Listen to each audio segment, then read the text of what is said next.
आप में से कितने लोगों ने टेस्ट पेपर 2 दिया है? Very good. चलो तो अपन एक काम करते हैं, टेस्ट पेपर 2 डिस्कस कर लेते हैं, क्योंकि ब्रेक के बाद पीजीबीपी चालू करेंगे, नया टॉपिक है वो ब्रेक के बाद करेंगे, ठीक है। चलिए अपन एक काम करते हैं, टेस्ट पेपर नंबर 2 है वो डिस्कस कर लेते हैं, बिकॉज नहीं तो बहुत डिले हो जाएगा, फिर आप भी भूल जाओगे, मैं भी भूल जाऊंगा करके, ठीक है। तो अपन एक काम करते हैं, टेस्ट पेपर नंबर 2 है उसको अपन रिवाइज कर लेते हैं, फिर ब्रेक लेते हैं, और ब्रेक के बाद में है वो पीजीबीपी चालू कर लेंगे।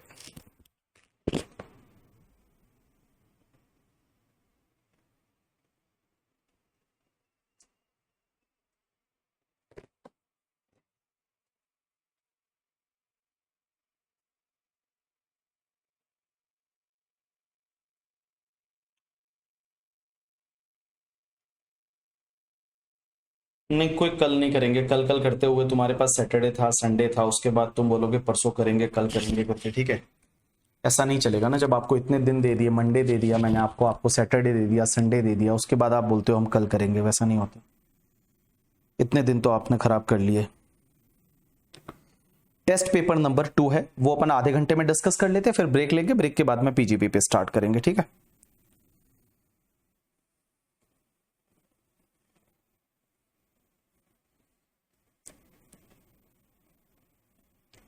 चलिए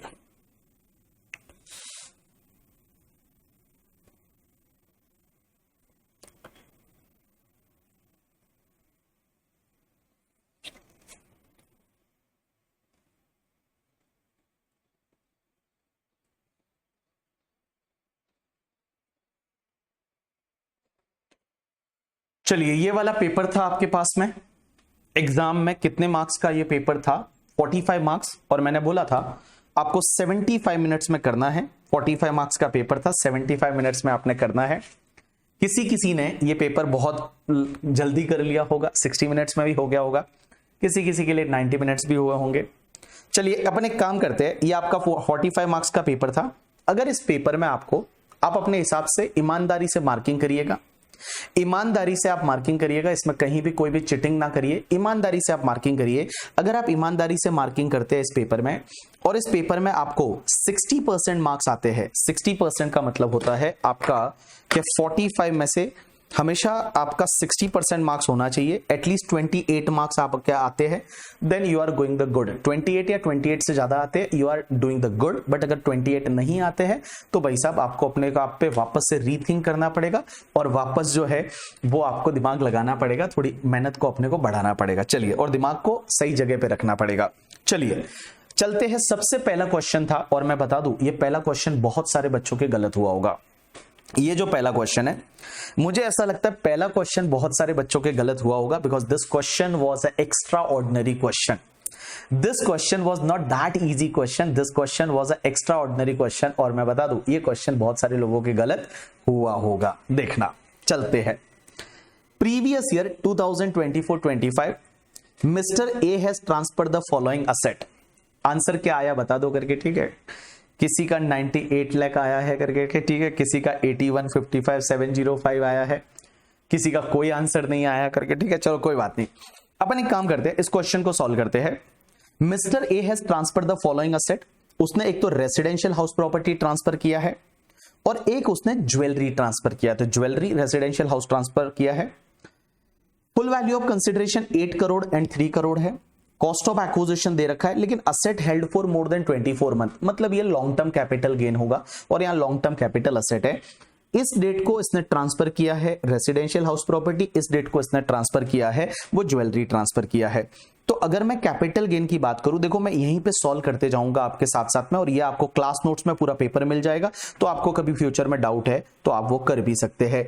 तो इसने दो चीजें ट्रांसफर की है, एक रेसिडेंशियल हाउस ट्रांसफर किया है, और एक बेटा ज्वेलरी ट्रांसफर की है। सबसे पहले फुल वैल्यू ऑफ कंसिडरेशन कितना है, तो अमाउंट है वो करोड़ में दे रखे हैं, 8 करोड़ एंड 6 करोड़ कर, नहीं 8 करोड़ एंड 3 करोड़। तो ये तुम्हारा 8 करोड़ एंड ये तुम्हारा 3 करोड़ है। माइनस कॉस्ट ऑफ एक्विजिशन करेंगे, तो कॉस्ट ऑफ एक्विजिशन आपका आया दैट इज 6 एंड 2 करोड़, तो ये तुम्हारा 6 करोड़, तो 2 करोड़ का यहां कैपिटल गेन हो गया, और ये 2 करोड़ मींस यहां 1 करोड़ का कैपिटल गेन हो गया। And this is your gross LTCG. Long term capital gain आपका ग्रॉस है, ग्रॉस इसलिए है क्योंकि भैया यहां पे अब आपको एग्जेम्पशन वगैरह मिलेगी, सीधी सी बात है। और लॉन्ग टर्म कैपिटल गेन इसलिए है क्योंकि मैंने यहां पे दे रखा था कि asset is held for more than 24 month. आगे क्या दे रखा है, mister A bought a new house property as on 1/4/2023 को। अब उसने 1/4/2023 को एक घर खरीदा 1 करोड़ का, and on 28 Feb 2025 deposited 3 crore in the capital gain deposit account scheme। अब एक बात समझना, उसने क्या किया, पहली चीज तो उसने बाबू 1/4/2023 को एक घर खरीदा। अब एक बात समझो, आप अगर बेच क्या रहे हो, दो चीजें बेच रहे हो, रेसिडेंशियल हाउस प्रॉपर्टी बेच रहे हो, ज्वेलरी बेच रहे हो और आप खरीद रहे हो घर, लेकिन घर खरीदने का टाइम लिमिट क्या होता है, -1 +2 +3। तो -1 +2 +3 का मतलब यह है कि बाबू एक बात बताओ, यहां पे आपने ये बेचा 25/11/2024 को, इससे अगर एक साल पहले जाओगे तो आपका आएगा 26/11/2023।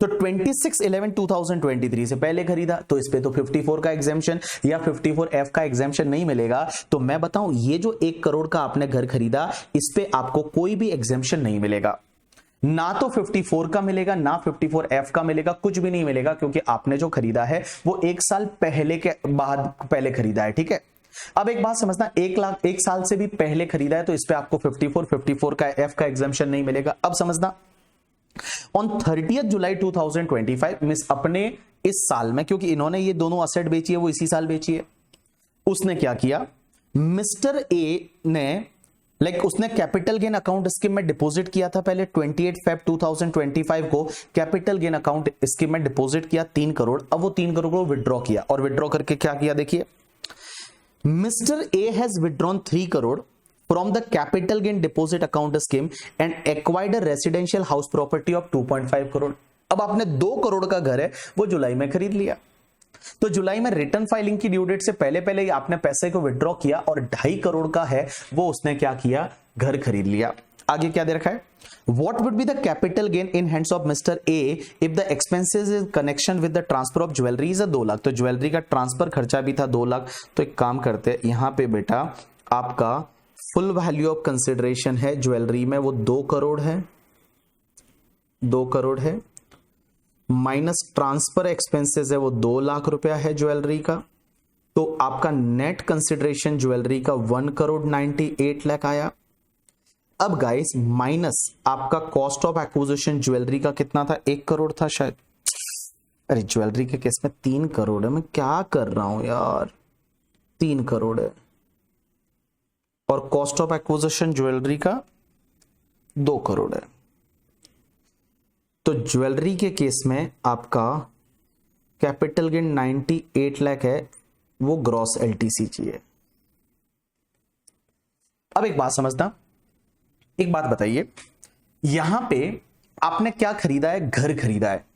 तो घर खरीदा है और घर कितने का खरीदा है, 2.5 करोड़ का खरीदा है, तो आपको एग्जेम्पशन 2.5 करोड़ पे मिल जाएगी। लेकिन गाइस एक बात बताओ, 2.5 करोड़ का घर खरीदा तो एक तो आपने घर बेच के घर खरीदा है, और घर बेच के घर खरीदा है। तो मुझे एक बात बताइए चिराग, खुशबू, एक बात बताओ रिया, यहां पे 2 करोड़ का तो मैं एज इट इज 54 में एग्जेम्पशन ले लूं। तो 54 में एग्जेम्पशन मैंने ले लिया, तो माइनस एग्जेम्पशन अंडर सेक्शन 54, और 54 का एग्जेम्पशन पूरा 2 करोड़ हो गया, 2 करोड़ हो गया। तो 2 करोड़ का मैंने पूरा 54 का एग्जेम्पशन ले लिया। अब एक बात बताओ, मैंने यहां 2 करोड़ का एग्जेम्पशन ले लिया बट 50 लाख रुपया और लगाया है घर में। तो क्वेश्चन यहां पे यह आता है कि सर एक बात बताओ, मैंने ज्वेलरी बेच के घर खरीद रहे हो, क्या मुझे एग्जेम्पशन मिलेगी या नहीं। मैं अगर ज्वेलरी बेच के और घर खरीद रहा हूं तो क्या मुझे एग्जेम्पशन मिलेगी या नहीं मिलेगी। राइट आंसर इज यस, बिल्कुल मिलेगी, क्यों नहीं मिलेगी। जब ज्वेलरी बेच के और मैं घर खरीद रहा हूं तो उस पे एग्जेम्पशन मिलेगी, लेकिन वो 54 कौन सी एफ में मिलेगी, और 54F का एग्जेम्पशन कितना आएगा यहां पे। तो अगर मैं यहां पे बात करूं तो आपके 54F में एग्जेम्पशन कितना मिलता है, वहां कंडीशन होता है long term capital gain multiply by आपका कॉस्ट ऑफ न्यू असेट और डिवाइड बाय नेट कंसिडरेशन। अब एक बात बताओ, आपका यहां पे लॉन्ग टर्म कैपिटल गेन है वो 98 लाख रुपए है, multiply by cost of new asset. अब आप कॉस्ट ऑफ न्यू असेट में 50 लाख लोगे कॉस्ट ऑफ न्यू असेट में आप है वो 50 लाख लोगे, क्योंकि एक बात बताओ, आपने ऑलरेडी 2 करोड़ का एग्जेम्पशन तो यहां पे ले लिया है ना, तो नए असेट की कॉस्ट 2.5 करोड़ थी, 2 करोड़ तो आपने यहां से यूटिलाइज किया है, तो बेटा अब आपका 50 लाख बचेगा। और अब आपका नेट कंसिडरेशन कितना है, तो यहां पे आपका नेट कंसिडरेशन है वो 2 करोड़ 98 लाख है। नेट कंसिडरेशन है वो 2 करोड़ 98 लाख है, तो आपको एग्जेम्पशन मिलेगा 98 lakh multiply bye 50 divide by आपका 298, तो इट्स कम्स टू द आपका 16 लाख एंड 44,000, 16 लाख 44,295 है, उतने का आपको एग्जेम्पशन मिल जाएगा। तो अब आपका कैपिटल गेन कितना बचेगा, तो इसमें से आप 98 लाख को लेस कर देंगे तो आपके पास 81,55,000 एंड 55,704 या 705 है, ये आपका लॉन्ग टर्म कैपिटल गेन बच जाएगा। ये आपका लॉन्ग टर्म कैपिटल गेन है वो बच जाएगा। अब आप मुझे बोलोगे सर उसके पास तो एक घर ऑलरेडी है, चलेगा ना, एक तो हो सकता है ना, ऑलरेडी एग्जिस्टेंस में 2 नहीं हो सकते, अगर आपके पास एक तो ऑलरेडी है ना करके, ठीक है, तो एक ऑलरेडी है, चलेगा, कोई दिक्कत नहीं। अब किसी ने मुझे ये पूछा कि सर एक बात बताओ, इसने तो 3 करोड़ डिपॉजिट किया था। अरे डिपॉजिट किया था आपने 3 करोड़, बट रिटर्न फाइलिंग की ड्यू डेट से पहले विड्रॉ करके घर खरीद लिया ना, तो आपको एग्जेम्पशन जो है, एक बात बता, अगर उसने रिटर्न फाइलिंग की ड्यू डेट तक विड्रॉ नहीं किया होता तो फिर अपन 3 करोड़ पे एग्जेम्पशन लेते, बट बाबू इसने 3 करोड़ डिपॉजिट किया, फिर 3 करोड़ पूरा विड्रॉ करके 2.5 करोड़ यूटिलाइज किया, तो जब 2.5 करोड़ यूटिलाइज किया, जब 2.5 करोड़ है वो यूटिलाइज किया, तो 2.5 करोड़ है वो यूटिलाइज किया, तो इस पर्टिकुलर केस में तो मैं 2.5 करोड़ पे ही एग्जेम्पशन कंसीडर करूंगा ना। तो आपका right answer is the B, जो किसी का नहीं था करके, ठीक है, B is the correct answer. B आपका जो है वो करेक्ट आंसर है। 81,55,705 is your net capital gain. इतना इजी नहीं था, जैसा मैंने बोला ना, इतना इजी नहीं था। Jewellery is not long term capital gain. क्यों Anjali jewellery long term capital gain क्यों नहीं है? यहां मैंने दे रखा है कि 24 मंथ से ज्यादा होल्ड किया है, और अब तो सबके केस में 24 मंथ ही देखा जाता है, तो 24 मंथ से ज्यादा होल्ड किया है तो आपका लॉन्ग टर्म कैपिटल गेन होगा। तो 2 घर हुए तो नीरव 2 घर तो होने ही चाहिए करके, 2 घर हो सकते हैं, 2 से ज्यादा एग्जिस्टेंस नहीं होनी चाहिए। मतलब आपके पास एग्जिस्टिंग में 0 या 1 होगा तो चलेगा, तो 1 ही तो था एग्जिस्टिंग में, फिर तो आपने 1 खरीदा है नया। चलिए क्वेश्चन नंबर 2 पे आइए। Question number 2. Mr. Ram is an Indian resident, purchased a residential house property in the Gwalior in 1999. 1999 में ग्वालियर में खरीदा था 28.4 लाख में घर, जिसका फेयर मार्केट वैल्यू जो है and the stamp duty value of such property as on 1/4/2001 है वो 33.5 एंड 32.4 लाख है। अब एक बात बताओ, इसकी कॉस्ट है वो 28.4 लाख है, लेकिन इस घर का फेयर मार्केट वैल्यू 33.5 लाख है। लेकिन मैंने बताया था fair market value stamp duty value से ज्यादा नहीं होना चाहिए। यहां पे जो फेयर मार्केट वैल्यू है वो स्टैम्प ड्यूटी वैल्यू से ज्यादा नहीं होना चाहिए, तो स्टैम्प ड्यूटी वैल्यू आपका 32.4 लाख है। तो अपन क्या करेंगे, इसकी जो कॉस्ट ऑफ एक्विजिशन है वो कॉस्ट ऑफ एक्विजिशन में अपन 32,40,000 है वो अपन ले लेंगे, दिस इज द कॉस्ट करके, ठीक है। अब एक बात समझना, 5/2/2012 को Mr. Ram entered into the agreement with Mr. Bhomkesh for the sale of such property for 74 lakh and received an advance of 2.9 lakh as a advance. However, उसने पैसा नहीं दिया, राम ने ये पैसा फोरफिट कर दिया। अब एक बात बताओ, जब आप पैसा फोरफिट करते हो और फोरफिट 1/4/2014 से पहले वाला है तो कॉस्ट में से लेस करो, 1/4/2014 के बाद वाला है तो सीधा अदर सोर्सेज में टैक्सेबल कर दो। तो ये 1/4/2014 के पहले वाला है, तो 1/4/2014 के पहले वाला है तो आपको क्या करना है, उसको कॉस्ट में से लेस करना है। तो अपन क्या करेंगे, जो 32,40,000 है उसमें से 3,90,000 है, ये आपका कॉस्ट में से लेस कर दीजिए। आपसे पूछा क्या है, आपको 22 जुलाई को ये बेच रहा है, तो 22 जुलाई को बेच रहा है तो इंडेक्सेशन होगा, और जब इंडेक्सेशन होगा तो आपको क्या करना है, यहां पे 32,40,000 माइनस 3,90,000, तो आपकी 28,50,000 हो जाएगी कॉस्ट। अब 28,50,000 मल्टीप्लाई बाय आपका 363 डिवाइड बाय आप 100 कर लीजिए, 3.63, so it comes to the 103,45,500 है। ये आपका B is the correct answer, B is the correct answer। यहां पे आपका B जो है वो करेक्ट आंसर हो जाएगा। क्वेश्चन नंबर 3 बहुत ही सिंपल था। Mister X age 61 years earn the dividend of 12 lakh का डिविडेंड मिला उसको, interest on loan taken for the purpose of investment in ABC limited is 3 lakh, income includable, उसके हाथ में कितनी इनकम आएगी? तो एक बात बताइए, सबसे पहली चीज ये है कि 12 लाख रुपए का उसको इनकम हुआ डिविडेंड का, और डिविडेंड के सामने एक ही खर्चा अलग होता है इंटरेस्ट का, और वो इंटरेस्ट की लिमिट होती है up to 20% of the income. तो एक बात बताइए, आपको जो 12 लाख रुपीस का डिविडेंड मिला, उस 12 लाख पे मैक्सिमम 20% का इंटरेस्ट अलाउ हो सकता है, दैट इज 2,40,000। तो 2,40,000 आप लेस कर दीजिए, तो 12 lakh minus 2,40,000 it's comes to the 9,60,000। तो नेट डिविडेंड की इनकम आपकी 9,60,000 हो जाएगी। So here also be is the correct answer. तो बी, ठीक है, मेरा नाम बी है तो बी आंसर ज्यादा सही हो सकते हैं, बहुत बार ध्यान रखना, ठीक है। तो B is the correct answer.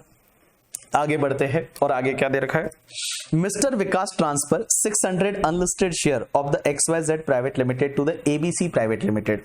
मतलब ये विकास करके एक बंदा है, उसने किसी कंपनी के अनलिस्टेड शेयर बेचे। अब एक बात बताओ, मैंने आपको एक पॉइंट बताया था कि अनलिस्टेड शेयर के केस में क्या होता है, अगर आप अनलिस्टेड शेयर मार्केट वैल्यू से कम पे बेचते हो तो market value full value of consideration माना जाता है। ऐसी एक सेक्शन 50CA करके है।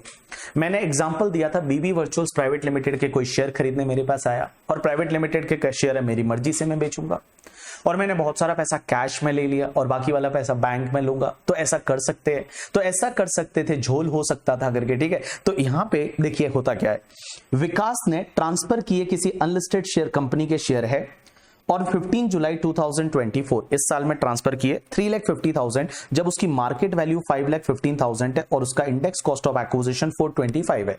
तो सबसे पहले अगर मैं विकास की बात करूं तो विकास के हाथ में क्या होगा? तो विकास के हाथ में जो फुल वैल्यू ऑफ कंसिडरेशन है वो विकास के हाथ में माना जाएगा fair market value, that is 5,15,000। तो 5,15,000 है, 5,15,000 है, वो 5,15,000 full value of consideration, minus करेंगे इसका कॉस्ट ऑफ एक्विजिशन जो भी उसका रहेगा करके, ठीक है। इंडेक्स कॉस्ट ऑफ एक्विजिशन है, वो इंडेक्स कॉस्ट ऑफ एक्विजिशन यहां पे कितना है? 4,25,000। तो बेटा जो भी बचेगा वो कैपिटल गेन रहेगा, long term capital gain, that is आपका लॉन्ग टर्म कैपिटल गेन 90,000 आ गया। अब उसके हाथ में क्या होगा? बायर के हाथ में करके, ठीक है, बायर के हाथ में क्या होगा? तो बायर ने ये जो शेयर खरीदा है ये कितने में खरीदा है? 350 में, जबकि फेयर मार्केट वैल्यू 515 है। तो 515 माइनस 350, जो डिफरेंस बचेगा 165 है, ये 165 उसके हाथ में IFOS में टैक्सेबल हो जाएगा। IFOS में टैक्सेबल होगा under section 56(2)(10), under section 56(2)(10), under section 56(2)(10 में।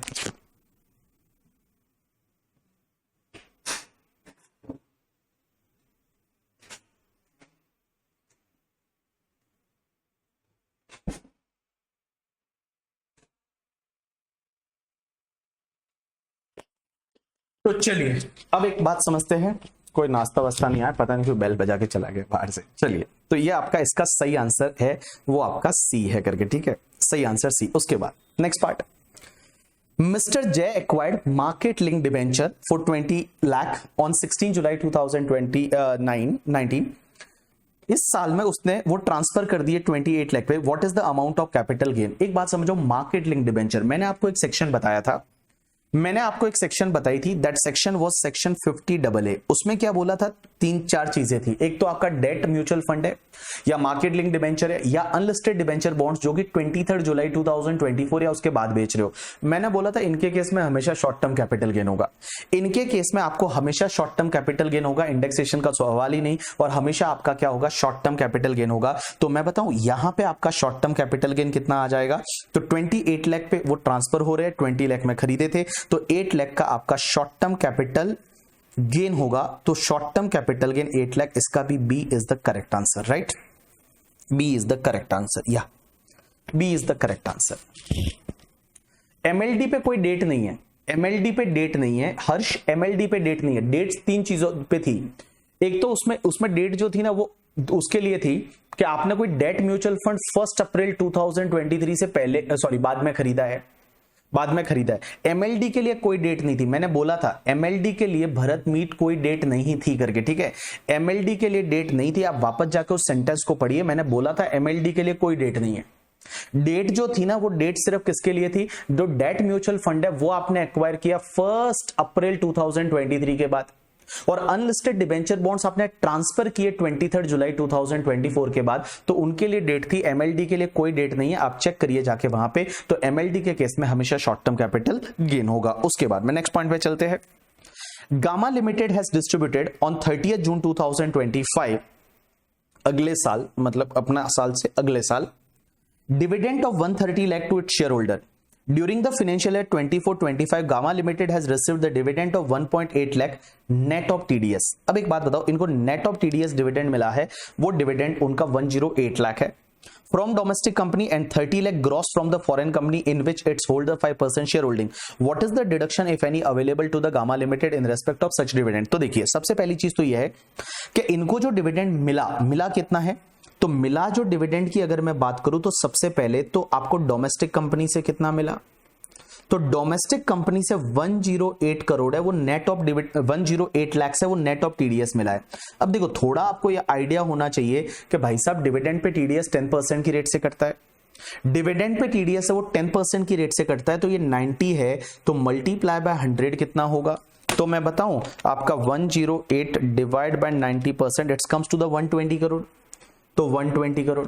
और इसको फॉरेन कंपनी से कितना मिला, तो फॉरेन कंपनी से जो मिला है वो आपका 30 लाख मिला है, 30 लाख मिला है, तो टोटल मिला के 150 लाख से उतने का डिविडेंड मिला है। अब एक बात बताओ, इन्होंने आगे डिविडेंड दिया कितना, इन्होंने आगे डिविडेंड कितना दिया, तो अपने शेयर होल्डर को इन्होंने डिविडेंड दिया है वो 130 लाख दिया है up to the due date. Due date का मतलब होता है 1 month before the due date of return filing. तो कंपनी का रिटर्न फाइलिंग का ड्यू डेट आएगा 31 अक्टूबर, तो उससे एक महीना पहले मतलब 30 सितंबर। तो 30 सितंबर तक इन्होंने कितना दे दिया, तो 30 सितंबर तक अगर मैं बात करूं तो 30 सितंबर तक जो है 30 सितंबर तक इन्होंने कितना दे दिया, तो 30 सितंबर तक इन्होंने जो है वो दे दिया, यहां पे कितना दिया है 130 लाख दिया है। तो मैं बताऊं आपको डिडक्शन है वो 130 लाख का मिल जाएगा, जितना डिविडेंड आपने दिया और आपकी डिविडेंड की इनकम कितनी है, which ever is lower. Dividend pay आपने यहां पे 10% क्यों लिया, क्योंकि बेटा डिविडेंड पे टीडीएस 10% लगता है, आपको पता नहीं थोड़ा बहुत, ठीक है। तो देखो, डिविडेंड जो आपको मिलता है उस पे टीडीएस लगता है 10% की रेट से, डिविडेंड है, इंटरेस्ट है, उस पे टीडीएस 10% की रेट से आता है ना, तो 10% टीडीएस कट के मिला है, तो ग्रॉस डिविडेंड कितना होगा 120 करोड़ और 30 करोड़ फॉरेन कंपनी से, टोटल डिविडेंड 150 करोड़। आपने दिया कितना है, आपने दिया कितना है करके, ठीक है, आपने दिया कितना है, तो यहां पे एक बात समझना, यहां पे आपने जो दिया है वो दिया कितना 130 करोड़ दिया है, तो 130 करोड़ का डिडक्शन मिल जाएगा। हेमंत आप एक बार चेक करिए, मैं चेक कर चुका हूं।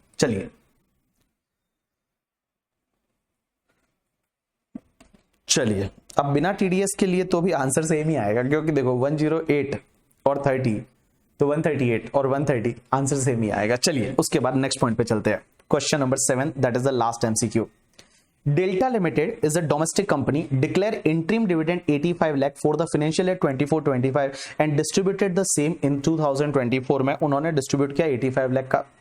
Dividend of 12.75 lakh is payable to Mr. Ganesh, a resident holding 15% share in Delta Limited, and dividend of 8.5 lakh is payable to Mr. Rajesh, a resident holding 10% share in Delta Limited. Which of the following statement is correct? अब एक बात बताओ, company ने dividend interim dividend declare किया है और dividend मिला किसको है, यहाँ शेयर होल्डर को मिला है। तो देखो, कंपनी के हाथ में कोई डीडीटी अब नहीं लगता, कंपनी के हाथ में कोई डिविडेंड डिस्ट्रीब्यूशन टैक्स नहीं लगता, अल्टीमेटली शेयर होल्डर के हाथ में टैक्सेबल होता है।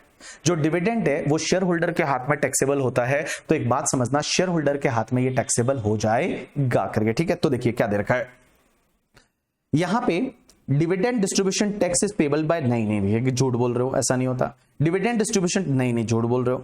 Tax is deductible by delta limited, या टीडीएस कटेगा before making payment of dividend, also the same shall be the taxable in hands of Mr. Ganesh and Rajesh at 10%। ना ये भी झूठ बोल रहे हो, ऐसे 10% से टैक्सेबल थोड़ी होगा। Next part, tax is deductible by the D Limited before making payment of dividend. The dividend income would be included in the total income of both Ganesh and Rajesh and subject to tax in hands of their respective slab rate. Answer is yes। ये IFOS का income बनता है और income from other sources में ये normal tax rate से taxable होता है, तो D is a correct answer. यहां पे आपका जो D है वो करेक्ट आंसर हो जाएगा। अब मैंने आपको यहां पे कुछ क्वेश्चन बना के दिए थे, एंड गाइस दिस क्वेश्चन, मतलब जो ये वाला क्वेश्चन नंबर 1 है, क्वेश्चन नंबर 2 है, ये मैंने हैंडमेड है, ये मैंने खुद ने बनाए है करके, ठीक है। तो खुद ने बनाए इसलिए बनाए क्योंकि मैं आपके वो कॉन्सेप्ट क्लियर कराना चाहता हूं कि जहां पे आपको ये पता होना चाहिए कि ये इंडेक्सेशन वाला जो फंडा है ये क्या है, क्या इंडेक्सेशन रीस्टोर सच में हुआ है या नहीं हुआ करके, ठीक है। तो उसको लेके यहां पे ये वाला जो क्वेश्चन मैंने बनाया है पहला और दूसरा,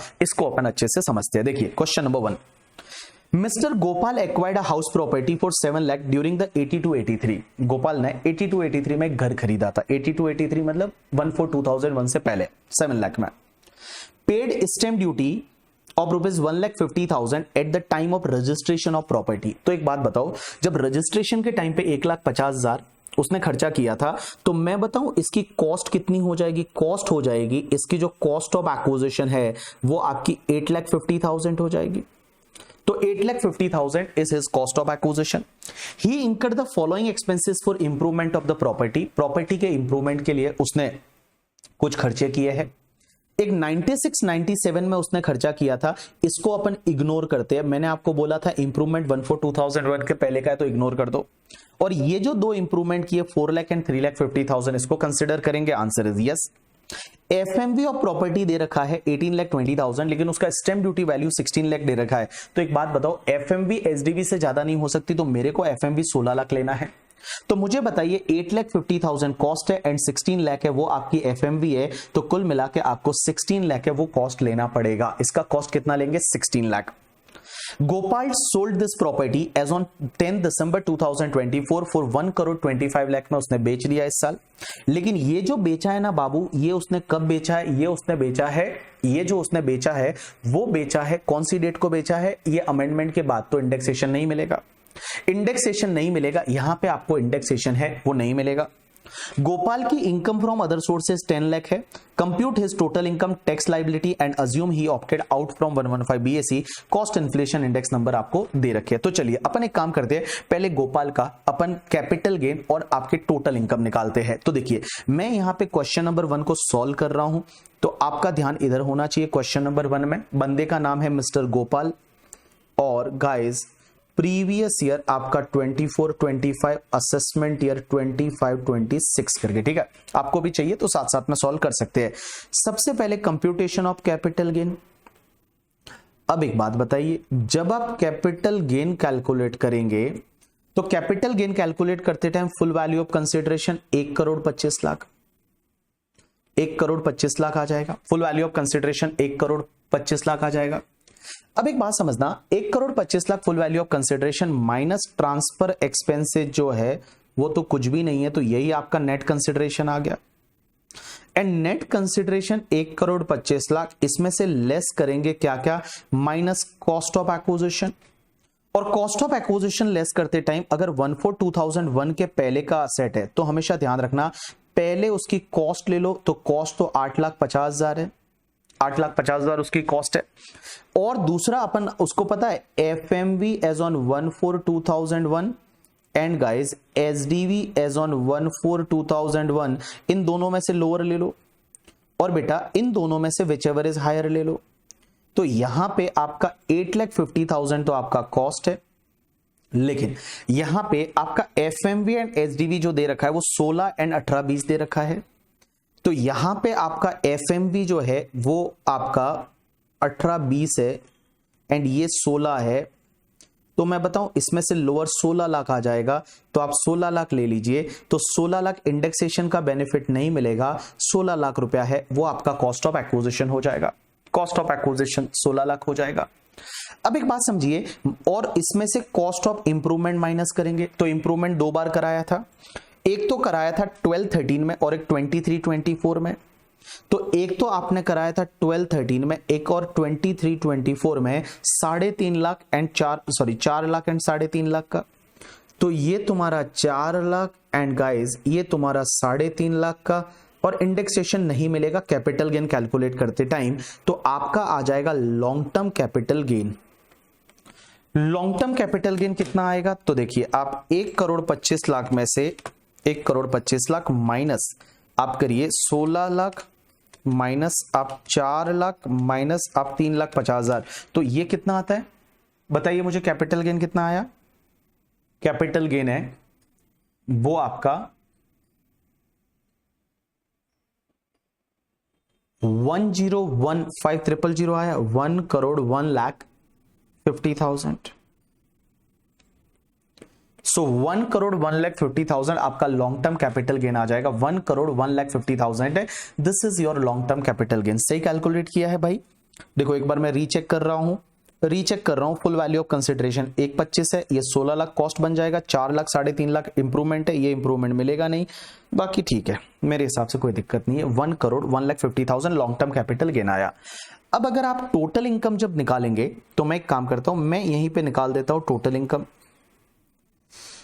तो अब एक बात समझना, मैं यहां पे कंप्यूटेशन ऑफ टोटल इनकम, जब आप टोटल इनकम निकालेंगे तो टोटल इनकम निकालते टाइम दो तरह की इनकम हो गई। एक तो आपका लॉन्ग टर्म कैपिटल गेन हुआ, अंडर सेक्शन 112 वाला है, ये 1,01,50,000 घर पे हुआ है। एंड गाइस दूसरा इनकम फ्रॉम अदर सोर्सेस, और मैंने लिखवाया था 10 लाख रुपया। तो आपका टोटल हो गया 1,11,50,000। ये आपकी हो गई एनटीआई नेट टैक्सेबल इनकम करके, ठीक है। अब एक बात समझिए, ये आपकी नेट टैक्सेबल इनकम आ गई, अब उस पे आपको टैक्स निकालना है। तो टैक्स कैसे निकालेंगे? तो टैक्स एक काम करता हूं, मैं यहीं पे निकाल देता हूं, कंप्यूटेशन ऑफ टैक्स लायबिलिटी। अब टैक्स लायबिलिटी निकालते टाइम या एक काम करता हूं, मैं टैक्स लायबिलिटी थोड़ा नीचे ले लेता हूं, जिससे क्या होगा ना, मैं इंडेक्सेशन वहां कर लूंगा, कंप्यूटेशन ऑफ टैक्स लायबिलिटी। अब टैक्स लायबिलिटी निकालते टाइम एक चीज ध्यान रखना है, सबसे पहले tax on long term capital gain under section 112 वाला। अब इसमें है ना, अगर 4 कंडीशन सेटिस्फाइड होती है, देखो सबसे पहली चीज 4 कंडीशन सेटिस्फाइड होनी चाहिए। कौन कौन सी 4 कंडीशन? इधर देखिए, सबसे पहले ये 4 कंडीशन कौन सी है, तो मैं यहां 4 कंडीशन लिख लेता हूं, आपको एग्जाम में ये सब चीजें लिखनी पड़ेगी, ठीक है। क्या 4 condition of proviso to section 112, और 112 का एक प्रोवाइजो है, उसकी 4 कंडीशन। पहली कंडीशन यह है कि असेसी जो होना चाहिए वो assessee resident individual and HUF होना चाहिए। दूसरी कंडीशन यह है कि भाई साहब इमूवेबल प्रॉपर्टी होनी चाहिए। तीसरी कंडीशन यह है कि ये जो प्रॉपर्टी आपने एक्वायर्ड की, दैट एक्वायर्ड आपने बिफोर 23 जुलाई 2024 से पहले एक्वायर की। एंड चौथी कंडीशन है वो आप ट्रांसफर कर रहे हो ऑन और आफ्टर 23 जुलाई 2024। अगर ये चारों कंडीशन सेटिस्फाइड हो गई तो गाइस आपको क्या करना पड़ेगा, आपको कैपिटल गेन निकालते टाइम आपके पास ऑप्शन रहेगा, दैट इज 12.5% विदाउट इंडेक्सेशन या फिर 20% with indexation, which ever is lower है उतना आपको टैक्स है वो पे करना पड़ेगा। अगर मैं इस क्वेश्चन की बात करूं तो सबसे पहली चीज, क्या इंडिविजुअल एचयूएफ रेजिडेंट है? आंसर इज यस, क्योंकि क्वेश्चन में आप देखोगे मैंने यहां पे मिस्टर गोपाल दे रखा है, और गोपाल नाम से पता चलता है रेजिडेंट इंडिविजुअल है। उसने हाउस प्रॉपर्टी खरीदी थी, इमूवेबल प्रॉपर्टी। क्या 23 जुलाई 2024 से पहले खरीदी थी? आंसर इज यस, 82-83 में खरीदी थी, और बेच रहा है वो 23 जुलाई 2024 या उसके बाद बेच रहा है? Answer is yes. चारों कंडीशन सेटिस्फाइड हो गई तो यहां पे टैक्स निकालते टाइम इसको ऑप्शन मिलेगा, दैट ऑप्शन इज आइदर 12.5% वो टैक्स भर दे विदाउट इंडेक्सेशन या 20% टैक्स भर दे विद इंडेक्सेशन। अब एक बात समझिए, यहां पे बाबू एक चीज ध्यान रखना, जब आप टैक्स निकाल रहे हो तो टैक्स निकालते टाइम आप यहां पे क्या करोगे, तो मैं यहां पे लूंगा that is tax at the rate 12.5% without indexation. पहले तो विदाउट इंडेक्स की अगर मैं बात करूं तो आपका कैपिटल गेन कितना आया था without indexation, that is 1,01,50,000 multiply by 12.5% कर दीजिए। तो मल्टीप्लाई बाय 12.5% अगर आप करते हैं तो आपका हो जाएगा 1,01,50,000 multiply by 12.5%, it's comes to the 12,68,750। And दूसरा ऑप्शन आपके पास रहेगा that is tax at the rate 20% with indexation. लेकिन गाइस ये सिर्फ टैक्स निकालने के लिए ऑप्शन दे रखा है, दोनों में से लोअर रहेगा वो अपन कंटिन्यू करेंगे। तो विथ इंडेक्सेशन, अब आपको जब ये विथ इंडेक्सेशन करना है तो इसके लिए आपको वापस इंडेक्स के साथ कैपिटल गेन कैलकुलेट करना पड़ेगा। तो मैं यहां पे क्या लिख रहा हूं, एक नोट लिख लेता हूं, नोट नंबर 1। और नोट नंबर 1 में यहां पे मैं एक काम करता हूं, विथ इंडेक्सेशन कैपिटल गेन का कैलकुलेशन कर देता हूं। Note number 1 that is capital gain with index. तो इंडेक्स के साथ कैपिटल गेन कितना आएगा, तो मैं यहां पे थोड़ा शॉर्टकट मारता हूं, फुल वैल्यू ऑफ कंसिडरेशन 1,25,00,000, 1,25,00,000। अब एक बात समझिए, इसमें से आपको इंडेक्स कॉस्ट ऑफ एक्विजिशन लेना है, तो आप क्या करेंगे, ये जो 16 लाख है इस पे इंडेक्सेशन मिलेगा, तो ये जो 16 लाख है इस 16 लाख को multiply by 363 divide bye 100। And guys index cost of improvement भी आएगा, और इंडेक्स कॉस्ट ऑफ इंप्रूवमेंट में एक तो ये 1213 वाला जो है वो 1213 वाला, और एक 2324 वाला। 1213 वाला जो 4 लाख है, इस 4 लाख पे मल्टीप्लाई बाय 363 डिवाइड बाय आप 200 कर लीजिए। एंड गाइस 200 आपका 1213 का इंडेक्स, और उसके बाद आपका जो ये 3,50,000 है, ये 3,50,000 पे 363 इस साल का, और डिवाइड बाय लास्ट ईयर का दैट इज 348। भले इंप्रूवमेंट लास्ट ईयर कराया है, कैपिटल असेट लॉन्ग टर्म है तो इंडेक्सेशन का बेनिफिट मिलेगा, ठीक है। ऐसा नहीं होना चाहिए कि इंप्रूवमेंट कराए हुए जो है वो आपका लाइक 2 साल से ज्यादा हो गया, ऐसा नहीं होना चाहिए। इंप्रूवमेंट लास्ट ईयर भी कराया है तो कोई दिक्कत नहीं, इंडेक्सेशन मिलेगा अगर असेट लॉन्ग टर्म है। अब एक बात समझिए, तो 16 लाख मल्टीप्लाई बाय 3.63, तो इसका आ गया आपका 58,08,000। अब एक बात बताओ, दूसरा वाला जो है दैट इज आपका 4 lakh multiply by 363 divide bye आपका 200, इट्स कम्स टू द 7,26,000। और कहीं गलती हो तो बोल देना भैया, मैं क्योंकि मैं पहली बार ये सॉल्व भी कर रहा हूं, मैंने खुद बनाया था इसलिए। डिवाइड बाय 348, तो इट्स कम्स टू द 3,65,000 आप भी साथ साथ कैलकुलेट करते रहना। तो देखो 1,25,00,000 minus 58,08,000 minus 7,26,000 minus 3,65,086, so it's comes to the I think 56,00,00914 आ रहा है। सही है, सही है। ये आपका लॉन्ग टर्म कैपिटल गेन आएगा with indexation, with indexation. Yes Mohit, बिल्कुल विथ इंडेक्सेशन। तो मुझे एक बात बताइए, यहां 56 लाख आपका दूसरा वाला जो आया दैट इज 56,00,00914 मल्टीप्लाई बाय 20% का टैक्स रेट लगाओ तो कितना आता है, तो multiply by 20% it's comes to the 11,20,183। 11,20,183। आपको दोनों में से लोअर है वो टैक्स भरना पड़ेगा। तो बाबू यहां पे आपका जो टैक्स है ना, ये देखो यहां पे एक इंटरेस्टिंग चीज निकल के आ रही है, आपका टैक्स जो है वो कम वाला आ रहा है, इंडेक्सेशन वाला 183 है, इतना आपको टैक्स भरना पड़ेगा। अब देखो ये तो टैक्स कैपिटल गेन पे हो गया, बट बाद में अपन देखेंगे टैक्स ऑन अदर इनकम। तो देखो tax on balance net taxable income, तो बैलेंस नेट टैक्सेबल इनकम आपका 10 लाख है, उस पर स्लैब रेट से टैक्स निकाल दो। तो बेटा स्लैब रेट से टैक्स निकालोगे और 115 बीएससी नहीं ले रहा तो 2,50,000 तक डैश पे डैश, 2,50,000 से लेके एंड गाइस 5 लाख तक आपका 5% 12,500, 5 लाख से लेके अप टू 10 लाख तक जो है वो 20% कितना 1 लाख आ गया। एंड गाइस यहां पे आपका 1,12,500 आ जाएगा।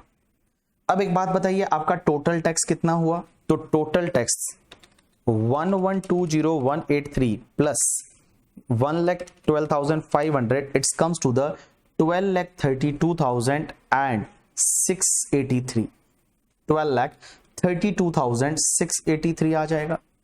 अब मुझे एक बात बताइए, यहां सरचार्ज लगेगा या नहीं, मुझे बताइए इस क्वेश्चन में सरचार्ज लगेगा या नहीं लगेगा, मुझे बताइए इस क्वेश्चन में सरचार्ज लगेगा या नहीं, और लगेगा तो कौन सी रेट से लगेगा, सरचार्ज लगेगा या नहीं और लगेगा तो कौन सी रेट से लगेगा, बताओ मुझे।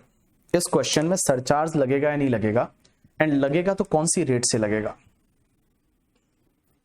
इस क्वेश्चन में सरचार्ज लगेगा या नहीं लगेगा और लगेगा तो कौन सी रेट से लगेगा। राइट आंसर इज, सर इस क्वेश्चन में सरचार्ज लगेगा, और सरचार्ज जो लगेगा ना वो मुस्कान, वो लगेगा 15% से, क्योंकि आपकी जो इनकम है वो इनकम 1,11,50,000 है, 1 करोड़ से ज्यादा है। अब आप बोलोगे सर अगर इंडेक्सेशन के साथ लेते तो हमारी इनकम कम होती, 1 करोड़ से कम होती, क्योंकि 56 लाख का capital gain and guys 10 lakh है वो अदर सोर्सेज का इनकम, तो यहां तो 66 ही होती। बट बाबू एक बात बताऊं, मैंने बताया था, देखो कैपिटल गेन कैलकुलेट करते टाइम एज वेल एज आपका टोटल इनकम कैलकुलेट करते टाइम आपको कैपिटल गेन विदाउट इंडेक्सेशन ही लेना है। सिर्फ टैक्स कैलकुलेट करते टाइम एक ऑप्शन देना है। मैं बताऊं जिस ऑफिसर ने ये कॉन्सेप्ट बनाया है, मैं उसको मतलब कम से कम है ना, मतलब 50 तोपों की सलामी देना चाहूंगा कि जिस भी ऑफिसर ने, जो आईएएस ऑफिसर रहेगा, आईआरएस ऑफिसर रहेगा, जिसने इस प्रोविजन का ड्राफ्टिंग किया है। इस इंडिया में लोग बोल भी नहीं पाए, कुछ किसी को समझ में भी नहीं आया, और भाई साहब ऐसा अमेंडमेंट किया ना करके, ठीक है, कि लोगों को लगेगा भाई उसने बोला ठीक है ना विद इंडेक्सेशन ले लो, टैक्स लग रहा है तो टैक्स ले लो, लग रहा है तो करके, ठीक है। बट मैं बताऊं टोटल इनकम कैलकुलेट करते टाइम, कैपिटल गेन कैलकुलेट करते टाइम आपको विदाउट इंडेक्सेशन ही लेना है।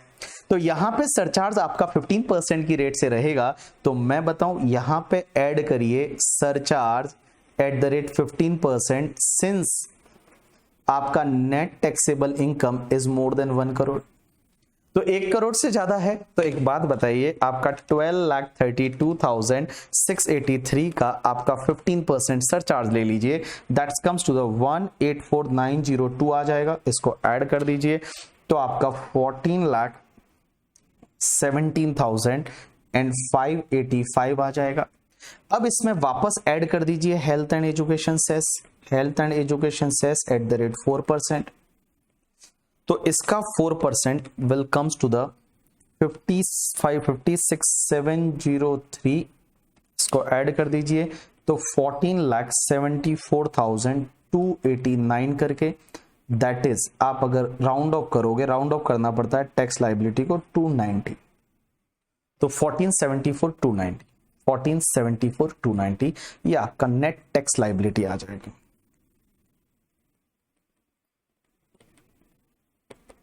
डन।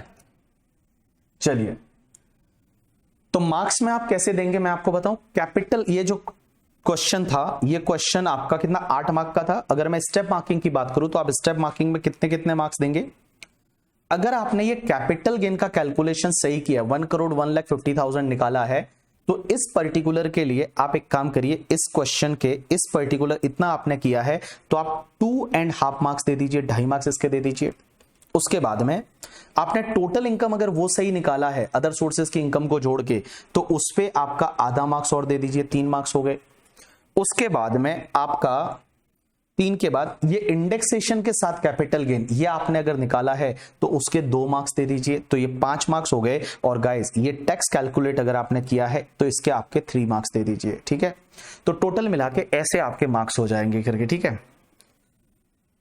चलिए, तो जिसने ये क्वेश्चन सही किया है दैट इज मतलब मास्टर बोल सकते हैं करके, ठीक है, कि भाई आपको कैपिटल गेन में वो जो इंडेक्सेशन वाला फंडा था, at least that you have understood very correctly करके, जहां मैं ले जाना चाहता था वहां तक आप पहुंचे हो उसमें करके, ठीक है। चलिए, तो देखिए ये क्वेश्चन में 8 मार्क का था, 2.5 मार्क्स है वो आपके कैपिटल गेन पहले वाले के, 2 मार्क्स विद इंडेक्सेशन वाले के, आधा मार्क्स है वो अगर आपने टोटल इनकम सही बताया तो, और 3 मार्क्स है आपने टैक्स कैलकुलेट सही किया है तो।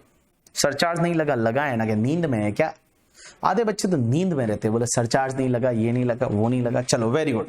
उसके बाद अगला क्वेश्चन है वो चालू करते हैं। ये भी मैंने एक इंटरेस्टिंग क्वेश्चन जहां पे आपके दिमाग की नसें फट जाए करके, ठीक है, नसें खुल जाए कि उस ऑफिसर ने ये अमेंडमेंट क्यों किया है, ऐसा क्यों अमेंडमेंट किया। उन्होंने बोलते टाइम तो निर्मला सीतारमण जी ऐसा बोली कि भाई तुमको इंडेक्सेशन मिल गया एंड ऑल। देखो यहाँ पे ये क्वेश्चन से आपको समझ में आएगा करके, ठीक है। चलो देखिए, mister BB purchase a house property on 10 December 2002 में मैंने खरीदा था 50 लाख में, ठीक है। ही sold the property for 1 crore 20 lakh. On 14 Feb 2025 income from business and profession मेरा 40 लाख है। आपसे पूछा है आंसर द फॉलोइंग, आपको 4 क्वेश्चन के आंसर देने हैं, और ये चारों क्वेश्चन के आंसर अगर आपके सही है तो हर क्वेश्चन का आप 2-2 मार्क लिख लीजिए। इसमें हर क्वेश्चन का 2-2 मार्क है, ऐसा मैंने डिवाइड किया है। मैंने 4 क्वेश्चन आपसे पूछे हैं। पहला क्वेश्चन क्या है, कैपिटल गेन और loss for the assessment year 25-26 के लिए कैपिटल गेन निकाल दो पहले तो। एक बात बताओ, अगर मैं कैपिटल गेन निकालने जाऊंगा तो सीधी सी बात है, 50 लाख का मेरा कॉस्ट है और मेरा 1 करोड़ 20 लाख है, वो 1 करोड़ 20 लाख में मैंने बेचा है और ये अमेंडमेंट आने के बाद बेचा है, तो इंडेक्सेशन का बेनिफिट नहीं मिलेगा। तो इंडेक्सेशन का बेनिफिट नहीं मिलेगा। तो अगर मैं बात करूं क्वेश्चन नंबर 2 की, इधर देखो, तो क्वेश्चन नंबर 2 जो है, उस क्वेश्चन नंबर 2 में सबसे पहले कैपिटल गेन का कैलकुलेशन करना है, प्रीवियस ईयर 24-25, असेसमेंट ईयर 25-26। अब एक बात समझिए, फुल वैल्यू ऑफ कंसिडरेशन कितना आएगा? तो full value of consideration 1 crore 20 lakh आ गया। अब एक बात बताओ, 1 करोड़ 20 लाख आ गया, माइनस ट्रांसफर एक्सपेंसेस तो कुछ है नहीं, तो बेटा यही तुम्हारा नेट कंसिडरेशन आ गया। अब इसमें से लेस कर दो आपका कॉस्ट ऑफ एक्विजिशन, इंडेक्सेशन नहीं होगा, इंडेक्सेशन नहीं होगा। 50 लाख का है एसेट, एसेट आपने खरीदा था, वो 50 लाख में खरीदा था, तो 50 लाख है वो लेस कर दीजिए, तो 50 लाख रुपया सीधा आप लेस कर दीजिए। तो यहां पे आपका कैपिटल गेन में प्रॉफिट आएगा। कैपिटल गेन बताते टाइम आपको प्रॉफिट लेना है, और प्रॉफिट कितना आएगा? लॉन्ग टर्म कैपिटल गेन है वो आपका 70 लाख रुपया है।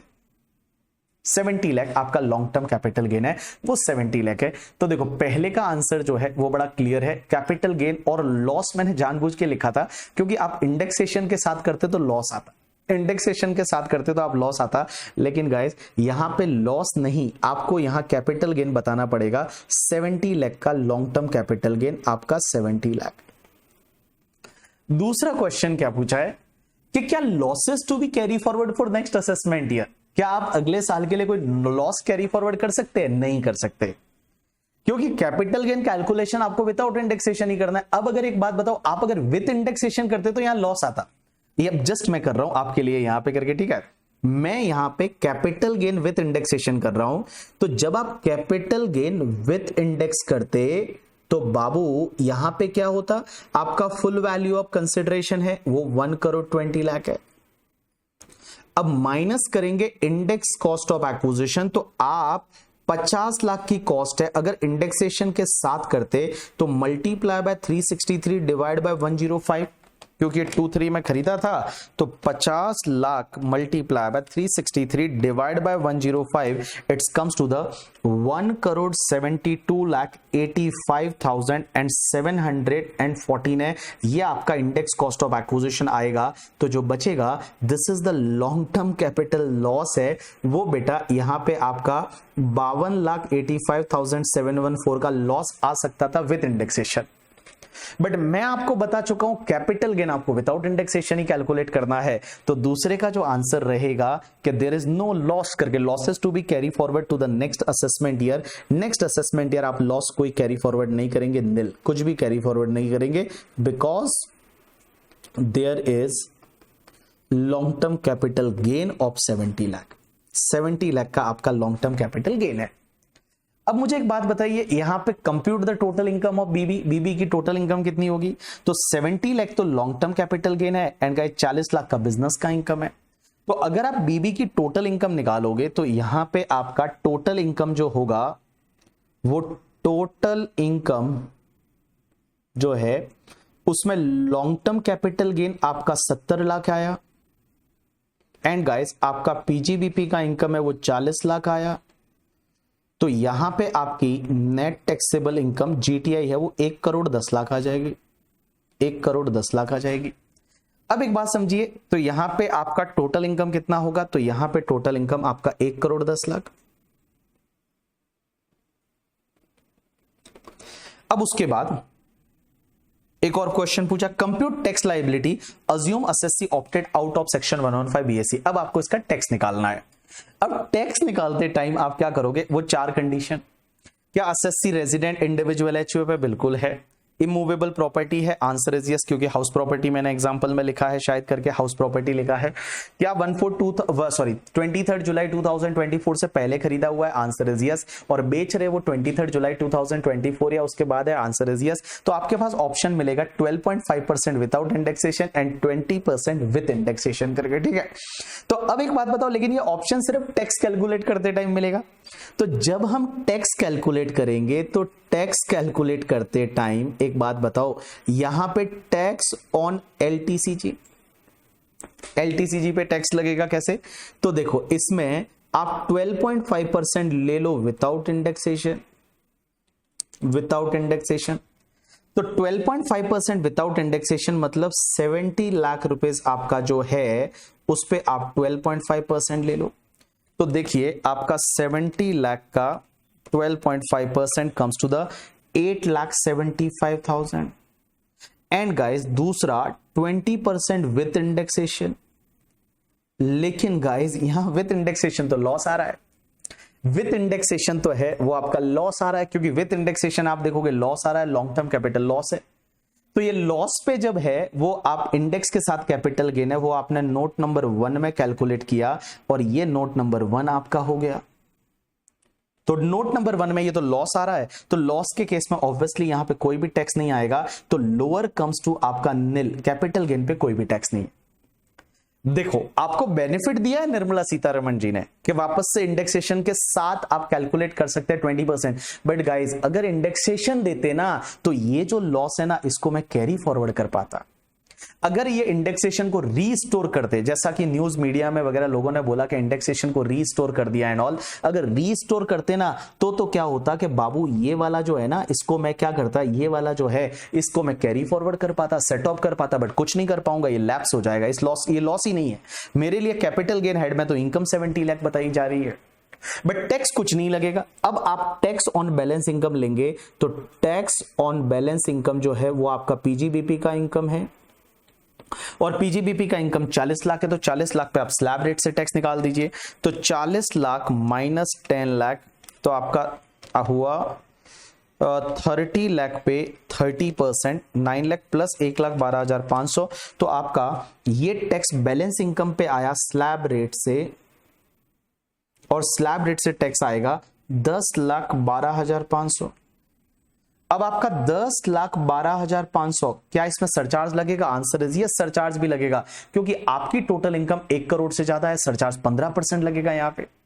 यहां सोचो अगर तुम्हारा इंडेक्सेशन रीस्टोर करते पूरी तरह तो यहां सरचार्ज बिल्कुल नहीं लगता, क्योंकि आपके जो है वो देखो कैपिटल गेन हेड में लॉस आता और बिजनेस की इनकम 40 लाख है और 50 लाख से कम इनकम होती है तो कोई सरचार्ज ही नहीं लगता। बट बाबू यहां सरचार्ज लगेगा, और सरचार्ज लगेगा 15% की रेट से। Add surcharge at the rate 15%, तो इस पे 15% आप सरचार्ज ऐड कर दीजिए 151,875, इसको ऐड कर दीजिए तो 11,64,375 है वो आ जाएगा। इसमें फिर आप ऐड कर दीजिए health and education cess at the rate 4%, तो इसका 4% है वो 46,575 आ जाएगा। इसकी टोटल कर देंगे तो 12,10,950 है, इतना आपका नेट टैक्स लायबिलिटी आ जाएगा। नेट टैक्स लायबिलिटी है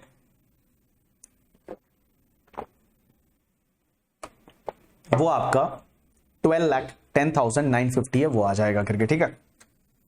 तो चलिए ये आपका नेट टैक्स लायबिलिटी आया 12,10,950, तो 12,10,950 वो आ जाएगा नेट टैक्स लायबिलिटी। डन। अरे आप लोग यहीं पे हो या चले गए सब? कोई मैसेज आ नहीं रहा है मेरे पास, तो मैं सोच रहा हूं यहीं पे हो या चले गए। चलिए, या मैं ही कर रहा हूं क्योंकि आपने तो किया नहीं होगा घर पे। यहीं पे हो सब? हाँ, या चले गए?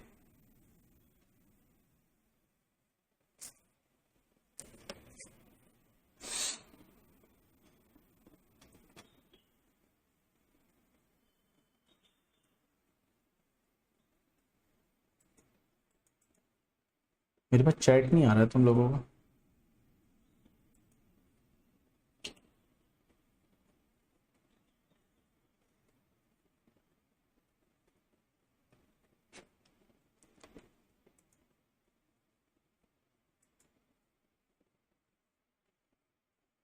चलो चलो अभी आया, मेरे शायद चैट में कोई दिक्कत था। चलिए डन। चलो this was the question number 2। अगर मान लो चारों पार्ट सही है आप 8 नंबर दे दीजिए, अगर चारों पार्ट सही नहीं है तो फिर 2-2 मार्क्स, मतलब आप जो काट सकते हैं जहां जहां सही नहीं है। चलिए, मार्जिनल रिलीफ का सवाल नहीं आ रहा है क्योंकि सिया यहाँ पे इनकम बहुत ज्यादा है, 1 करोड़ 10 लाख है, मतलब 1 करोड़ से 1 लाख 2 लाख 3 लाख है, तो देखना चाहिए करके, ठीक है। चलिए क्वेश्चन नंबर 3 पे आ जाइए। छोटू सा क्वेश्चन है, compute capital gain and IFOS for mister Raghav for the assessment 2024-25 from the following information. He was holding 30% equity share in the TSP Limited, an Indian company. The paid up share capital of company as on 31st March 2023 was 20 lakh divided into the 2 lakh share of the 10 each which were issued at the premium of 30 each. Company allotted share to the shareholder on the 1st October 2014. अब एक बात समझो, ये बंदा है, इस company के 30% share है इसके पास में, तो 30% कंपनी के शेयर है. अब एक बात बताओ, ये जो शेयर है, ये कंपनी के जो शेयर है, company paid up share capital 20 lakh है, जो कि 2 लाख शेयर है 10 रुपए वाले. तो एक बात बताओ, इस बंदे के पास कितने शेयर हो गए? अगर राघव की बात करूं तो आपके 2 लाख शेयर में से 30% it's comes to the 60,000 share. और इसने कितने में खरीदे थे? 40 रुपए में. 40 रुपए में खरीदे थे. 10 रुपया फेस वैल्यू है, 30 रुपया आपका प्रीमियम है. 10 रुपया आपका फेस वैल्यू, 30 रुपए का प्रीमियम है, तो 40 रुपए में आपने खरीदे थे, तो आपका टोटल इसका जो कॉस्ट है वो आ जाएगा करके, ठीक है. और ये कब खरीदे थे? 1 अक्टूबर 2014 में. अब आगे क्या हुआ? ही sold all the share on 30 अप्रैल 2024. इस साल में 60 पर शेयर से बेच दिया. Equity share are listed on national stock exchange, NSC में लिस्टेड है सेल के टाइम पे. And STT both at the time of acquisition transfer उसने पे किया. उसकी फेयर मार्केट वैल्यू 50 पर शेयर है. आपसे पूछा है कि भैया इसका कैपिटल गेन निकालना है, अदर सोर्सेज का इनकम भी निकालना है. Interest on fix deposit 1 lakh है और सेविंग बैंक का इंटरेस्ट है वो ये है करके, ठीक है. आपको पूछा क्या है? इन्होंने पूछा है आपसे कैपिटल गेन आईएफओएस. आईएफओएस तो बड़ा सिंपल है. आईएफओएस का इनकम आपका 1 लाख रुपया है एंड 5,500 है एंड 8,500, ये सब आईएफओएस में टैक्सेबल होगा करके. अब कैपिटल गेन कितना आएगा? तो कैपिटल गेन के लिए आपको कैपिटल गेन निकालना पड़ेगा. सबसे पहले फुल वैल्यू ऑफ कंसिडरेशन, तो उसने 60 रुपीज से बेच दिया, तो उसने क्या किया? 60,000 शेयर है वो 60 रुपीज से बेचे. तो बेटा फुल वैल्यू ऑफ कंसिडरेशन हो जाएगा 60,000 multiply by 60 rupees, it's comes to the 36 lakh rupees. 36 lakh rupees full value of consideration होगा. हाँ, अब एक बात समझना. अच्छा, यहां पे ना एक असेसमेंट ईयर में थोड़ा गलती हो गया, ऊपर 25-26 होना चाहिए था, या ठीक है. हाँ, अब एक बात समझना, फुल वैल्यू ऑफ कंसिडरेशन ये आ गया. अब कॉस्ट ऑफ एक्विजिशन, तो कॉस्ट ऑफ एक्विजिशन के लिए आपको पता है यहां पे ग्रैंड फादरिंग रूल लगेगा, और वो ग्रैंड फादरिंग रूल मैं आपको बहुत बार बता चुका हूं. कैपिटल गेन में आपने ऐसे 3-4 क्वेश्चन भी किए थे, और उसके हिसाब से अपन क्या करते थे, कॉस्ट ऑफ एक्विजिशन कैसे लेते थे? 2 स्टेप प्रोसेस थी. स्टेप 1 में अपन क्या करते थे, आपकी जो कॉस्ट है वो ले लो, और स्टेप 2 में क्या करते थे आपको पता है? 2 चीजें लेते थे, ए एंड बी, और इस ए एंड बी में से विच एवर इज लोअर, और स्टेप 1 एंड स्टेप 2 में से विच एवर इज हायर है वो ले लीजिए. अब अगर आपको याद रहेगा, स्टेप ए में अपन लेते थे दैट इज एफएमवी 31 जैन 2018 का, एंड बेटा फुल वैल्यू ऑफ कंसिडरेशन. अब एक बात बताओ, ये जो शेयर खरीदा था ये आपने खरीदा 40 रुपए में था, लेकिन इसकी एफएमवी दे रखी है वो 50 रुपया दे रखी है. फुल वैल्यू ऑफ कंसिडरेशन आपका 60 रुपया है, तो लोअर वाला 50 आ गया, 40 और 50 हायर आ गया, तो कॉस्ट ऑफ एक्विजिशन हो जाएगा आपका 60,000 मल्टीप्लाई बाय 50 रुपया. तो 50 रुपया हुआ, तो आपका ये 30 लाख रुपया है वो आपका कॉस्ट ऑफ एक्विजिशन आ गया. इसमें देखो 112 में इंडेक्सेशन वगैरह मिलता भी नहीं है, तो 6 लाख रुपया आपका लॉन्ग टर्म कैपिटल गेन हो जाएगा. और long term capital gain taxable होगा at the rate 10% in excess of 1,25,000. 1,25,000 के ऊपर वाला 10% से टैक्सेबल होगा. 10% से टैक्सेबल क्यों होगा? क्योंकि ट्रांसफर 30 अप्रैल को किया है. सो 30 अप्रैल को ट्रांसफर किया है, तो 10% की रेट से टैक्सेबल होगा इन एक्सेस ऑफ द 1,25,000. 1,25,000 का लिमिट पूरे साल के लिए मिलेगा. तो एक बात बताऊं, यहां पे आपको मार्क्स में ऐसा है कि कैपिटल गेन जिसका सही है, ये कैपिटल गेन का कैलकुलेशन सही है पूरा यहां तक, तो आप अपने आप को 3.5 नंबर दे दीजिए, और अदर सोर्सेज के लिए आप 1.5 नंबर दे दीजिए. आधा नंबर 1 लाख लिखने का, ये 5,500 लिखने का, और ये 8,500 लिखने का करके, ठीक है. या टैक्स लायबिलिटी कैलकुलेट नहीं करनी है खुशी, बट आप अपने मार्क्स कैसे देंगे? तो आप एक काम करिए, यहां पे जो 1 लाख और 5,500 और 8,500 लिखा, उसके लिए आप अपने आपको 1.5 मार्क्स दे दीजिए. और कैपिटल गेन अगर आपका कैलकुलेशन 6 लाख तक सही है, तो उस पर्टिकुलर केस में आप अपने को 3.5 मार्क्स और दे दीजिए. ऐसा करके इस क्वेश्चन के आपके 5 मार्क है वो डिवाइड होंगे. चलिए क्वेश्चन नंबर 4 पे आ जाइए. क्वेश्चन नंबर 4 क्या बोलता है? Arise Tubes Private Limited went into liquidation in current year on 1st June 2024.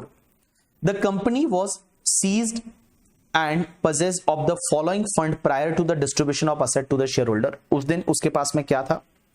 Share capital जो है वो 5 लाख का था जो 2013 में इशू किया था। उसके बाद में reserve prior to means on the date of liquidation, ये रिजर्व थे। उसके बाद excess realisation in course of liquidation, liquidation में एक्सेस रियलाइजेशन हुआ, वो 5 लाख का हुआ। टोटल इनके पास 13 लाख की एसेट थी। अब हुआ क्या, there are 5 shareholder each of whom received the 2,60,000 from the liquidator in the full settlement। Her share holder को 2,60,000 मिले। कितने, 5 शेयर होल्डर है, ठीक है। The share holder desire to invest in the resultant element of capital gain into the long term specified asset defined under section 54 EC। You are required to examine the various issue and advice to the share holder about their taxability to the income tax. अब एक बात बताइए, सबसे पहली चीज तो मैं आपको बताऊं, देखो सबसे पहली चीज तो मैं आपको बताऊं कि यहां पे एक शेयर होल्डर को 2,60,000 रुपया मिला है।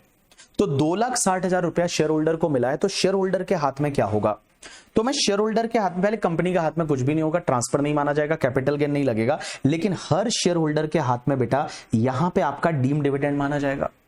शेयर होल्डर के हाथ में डीम डिविडेंड माना जाएगा। और डीम डिविडेंड कितना माना जाएगा, तो डीम डिविडेंड के लिए आपको पता रहेगा, मैंने आपको बताया हुआ है डीम डिविडेंड कितना माना जाता है। डीम डिविडेंड कितना माना जाता है, तो डीम डिविडेंड के लिए आपको ये देखना पड़ेगा, डीम डिविडेंड के लिए आपको ये देखना पड़ेगा कि भैया रिजर्व एंड सरप्लस कितना है।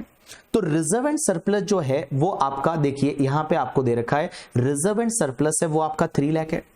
तो 3 लाख का रिजर्व एंड सरप्लस है और इसमें से आपके 5 शेयर होल्डर है और हर शेयर होल्डर को 260 का डिस्ट्रीब्यूशन हो रहा है। तो 260 का distribution multiply by 5 it's comes to the 13 lakh का डिस्ट्रीब्यूशन हुआ और रिजर्व एंड सरप्लस 3 लाख है। तो मैं बताऊं यहां पे आपका 3 लाख पूरा डीम डिविडेंड माना जाएगा। तो एक शेयर होल्डर के हाथ में, मैं बताऊं एक शेयर होल्डर के हाथ में आपका 60,000 is treated as deem dividend. 60,000 deem dividend माना जाएगा। Deem dividend in hands of, आप इसका प्रेजेंटेशन अच्छे से अपने हिसाब से करिएगा, ठीक है, इन हैंड्स ऑफ शेयर होल्डर। जैसा मैंने क्लास में कराया था वैसा आप प्रेजेंटेशन करिए, जो क्वेश्चन किया था रघु वाला वैसा प्रेजेंटेशन करिए कि 60,000 उसके हाथ में डीम डिविडेंड माना जाएगा इन hands of the share holder.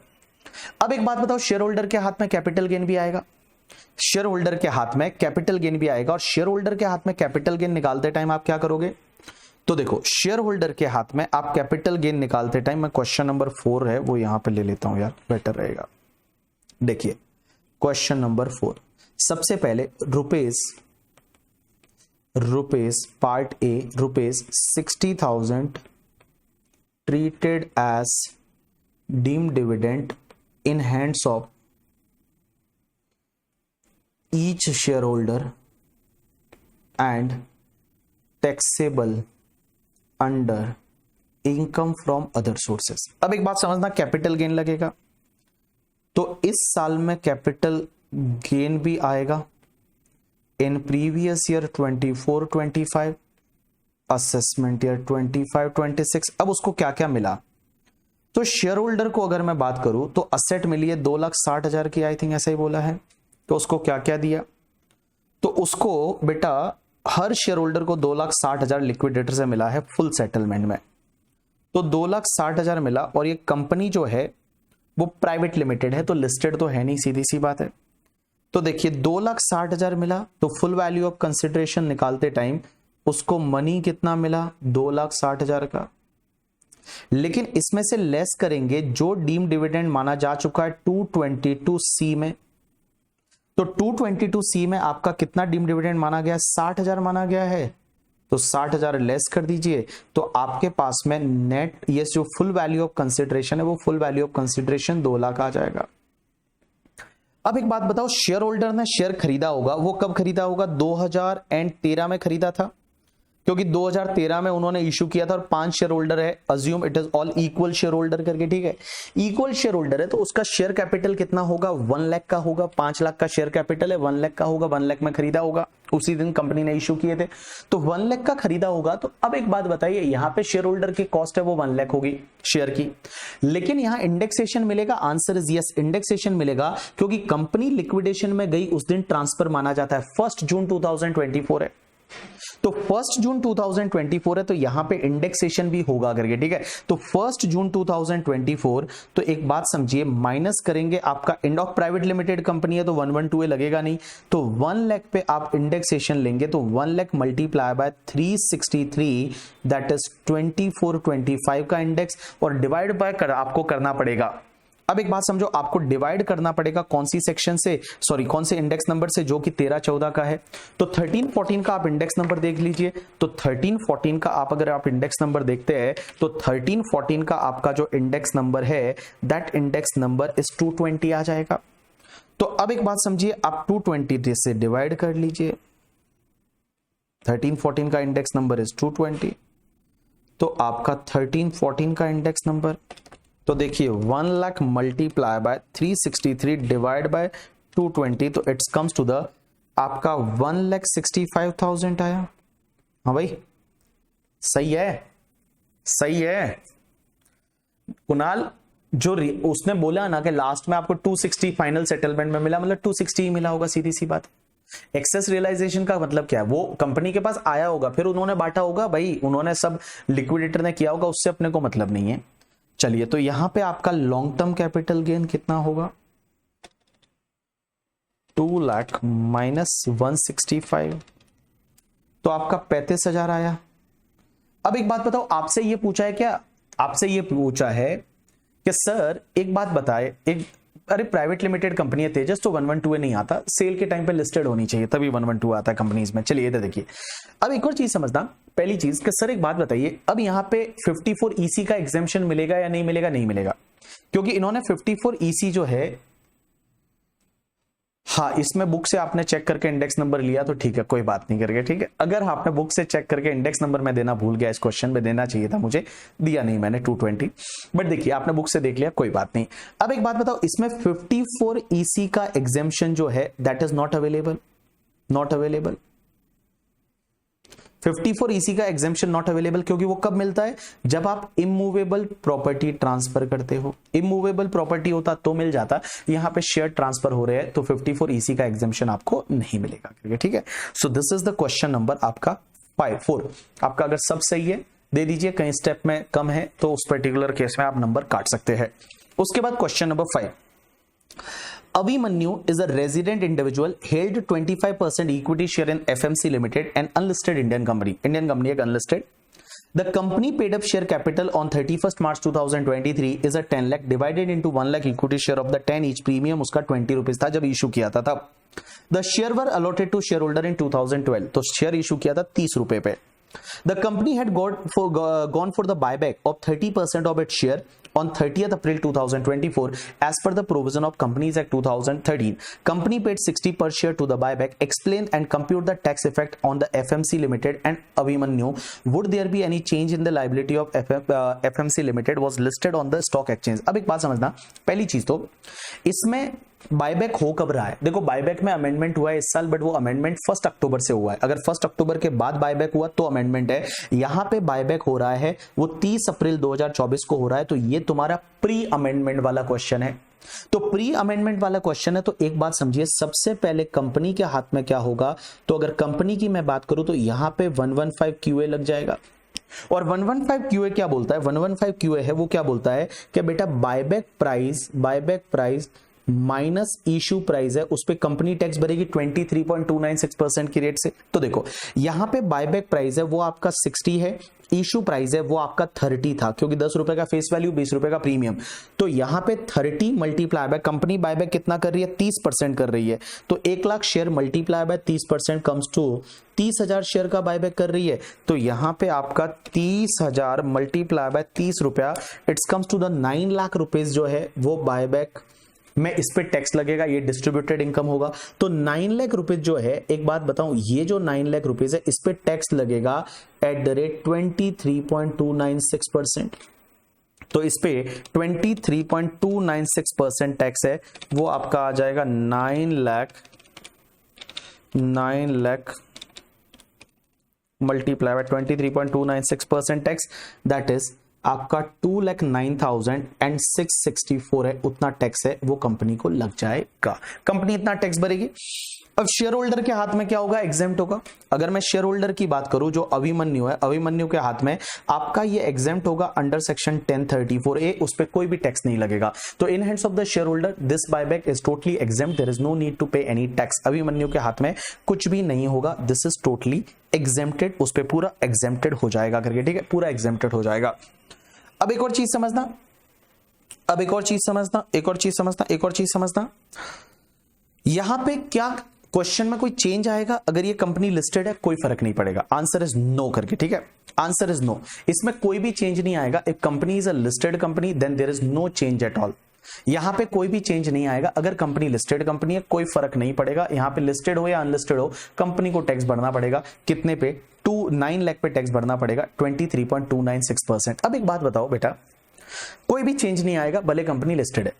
अगर ये क्वेश्चन मैं एक चेंज के साथ अगर आपको दे दूं और मैं बोलूं कि ये क्वेश्चन जो है इसमें बायबैक की डेट को चेंज करके 30 अप्रैल 2024 की जगह अगर मैं 10 दिसंबर 2024 कर लेता तो क्या चेंज आता?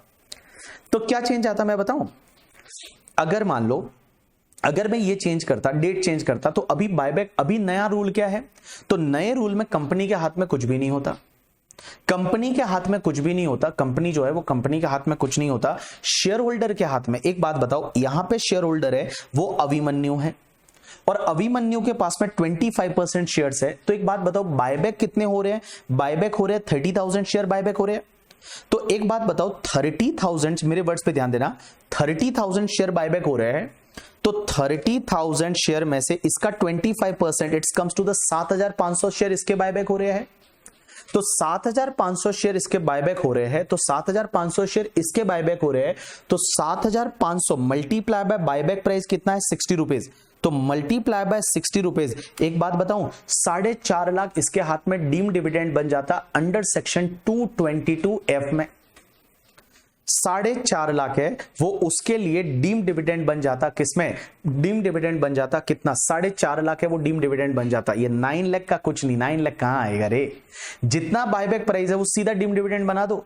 और ये बंदे के पास 25% शेयर है, कंपनी 1 लाख शेयर में से 30% बायबैक कर रही है, तो 30% मतलब 30,000 शेयर का बायबैक कर रही है, 30,000 शेयर का। Out of 30,000 he is holding 25%, it's comes to the 7,500 share and every share he is getting 60 rupees. So 4,50,000 will be taxable in hands of the Abhimanyu as a deemed dividend and it is taxable under income from other sources.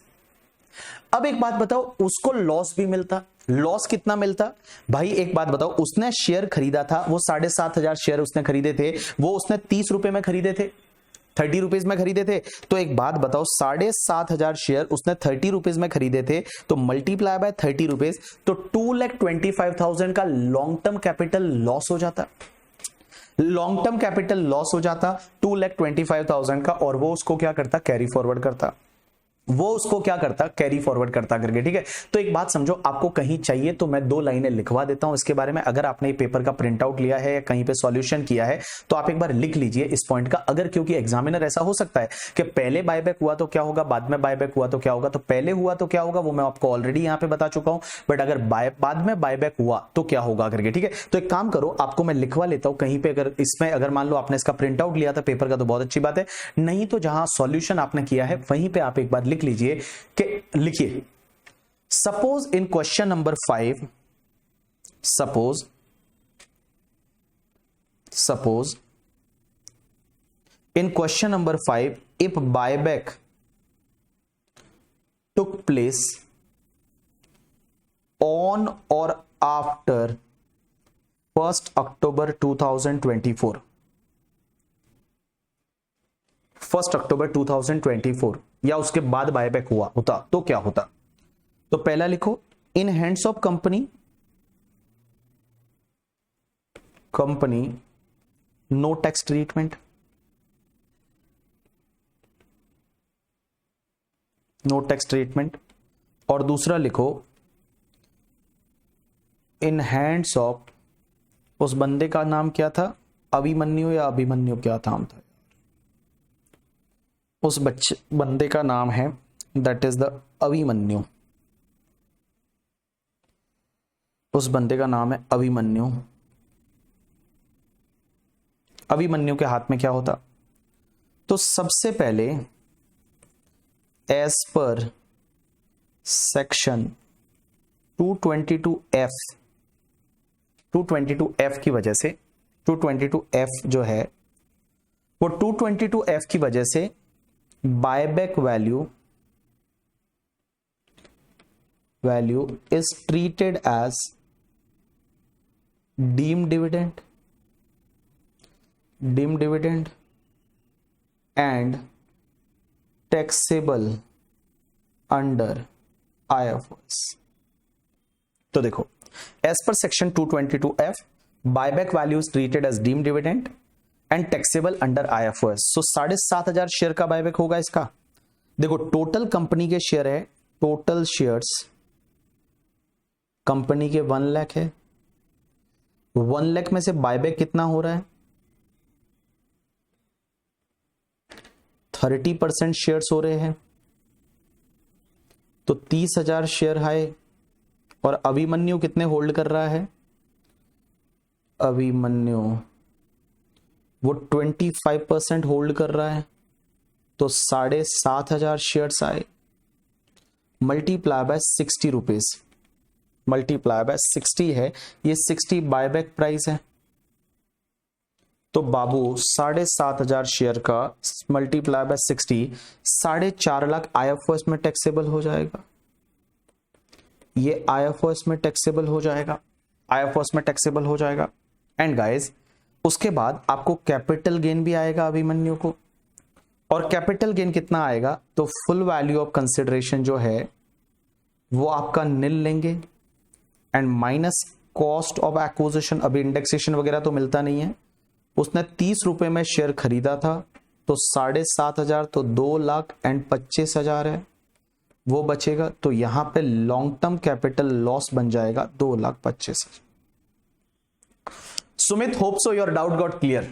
Sumit है, जतिन है करके, ठीक है। Hope तो आपका doubt clear हुआ।